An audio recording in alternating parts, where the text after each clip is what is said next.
ఒడిశాలో మహిళ తల నుంచి 77 సూదులు తొలగించిన వైద్యులు, మంత్రగాడు అరెస్టు.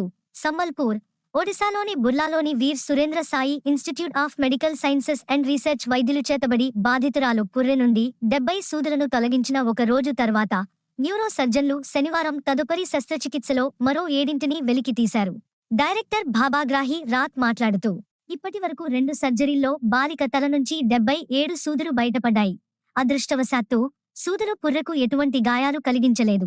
కానీ ఆమె తలపై మృదు కణజాల గాయాలు ఉన్నాయి.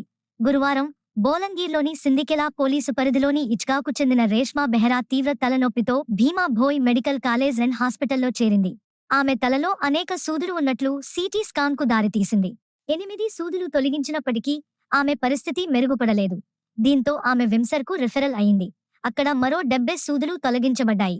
4 సంవత్సరాల క్రితం తన తల్లి మరణించినప్పటి నుండి తరచుగా అనారోగ్యంతో బాధపడుతున్న రేష్మా 2021లో ఒక మంత్రగాడి నుండి సహాయం కోరింది. ఇటీవల రేష్మా నొప్పితో ఫిర్యాదు చేయడంతో కుటుంబం సూదులు ఉనికిని కనుగొన్నారు. నిందితుడిని అరెస్టు చేశారు మరియు ఇతర బాధితులు ఉన్నారా అని కాంటాబంజీ పోలీసులు దర్యాప్తు చేస్తున్నారు.